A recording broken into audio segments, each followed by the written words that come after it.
The policy that we have announced is based on science, and it has been led by medical experts with the best interests of athletes at its heart. The scientific evidence is very clear. Male chromosomes give performance advantages in sports that rely on strength, power, or endurance. At the Olympic Games, even the smallest margins can be the difference between victory and defeat. So it's absolutely clear that it would not be fair for biological males to compete in the female category.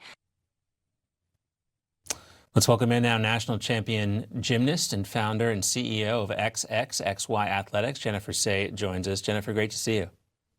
Thank you for having me. It's a good day. Yeah, I look at that soundbite and I think, imagine going back in time and playing that soundbite for us 10, 12 years ago and thinking that we needed some big decision to get to this point.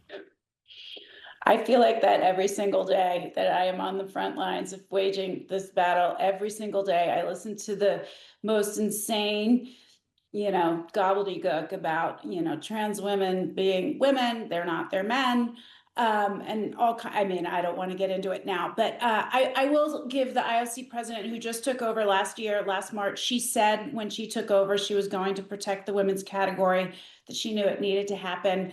I was worried. Advocacy organizations were pushing her really hard up in the other direction up until 2 weeks ago, talking about how this was bigoted and discriminatory and exclusive. Yes, by the way, the Olympics are exclusive. Not everybody makes the team. And she stood her ground and she brought back sex testing, which was in place up until 1999 in the Olympics. And I think, this probably doesn't happen without the support of the Trump administration. They've been very upfront about this policy and the fact that they're playing such a big role in the 2028 Summer Olympic Games. Obviously, that was a factor here as well. Absolutely. He signed the executive order last February, which applies to sports in the education system and governed by Title IX. He's definitely put the pressure on because the Olympics in 2028 will be in Los Angeles. I hope this is not a one-time thing and it will last. But I really believe Coventry feels this is the right thing to do. The head of World Athletics, Sebastian Coe, made this decision for track and field about a year ago already. World Boxing had already made the same decision. This is where the tide is turning. But I will tell you, we still have work to do. The NCAA has said they will protect women's sports, but the only proof of sex they require is a birth certificate or a driver's license, which can still be changed in most states in America. No, I think you're right. This is a fight, even though you can watch it and any person with common sense would look at this and say what the IOC president said is absolutely true and provable just by the kind of eye test. But we are going to have to keep fighting this because, things like this. CNN put out a headline today. Look what it says, quote, transgender women athletes are banned from competing in the Olympics following new IOC guidelines. They are not banned from competing in the Olympics. It's just, again, not transgender women. We're talking about men pretending they're women, being banned from pretending like they're women at the Olympics. That's what we're talking about. Well said.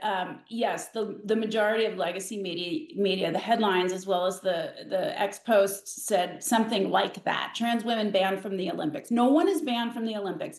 Men can compete in the men's category, whether they are men that claim to be women, as in trans-identified, or whether they are males like Amani Khalif who have a disordered sex development. It doesn't matter. They're still male. They still have all those physical advantages that Y chromosome provides that Coventry outlined, and they have no business being in the women's category. They can compete in men's. Absolutely no one is banned except people that take performance-enhancing drugs. They're banned.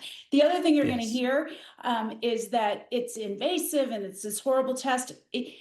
They already drug test at every Olympics. They drug test at every competition leading up to the Olympics. They don't need to have. Well, it's also it's hard to think of anything. It's hard to think of anything more invasive than men in women's locker rooms too. I mean, that's pretty invasive on its own. Well, so we'll leave it there, Jennifer. We got to run. Yeah. Also very invasive. Yes. Thank Jennifer you. Sey, great to see you. People think news just happens. It doesn't.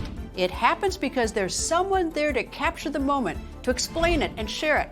That's my job. I go where news breaks and give you the facts. Join me for The Record on Newsmax.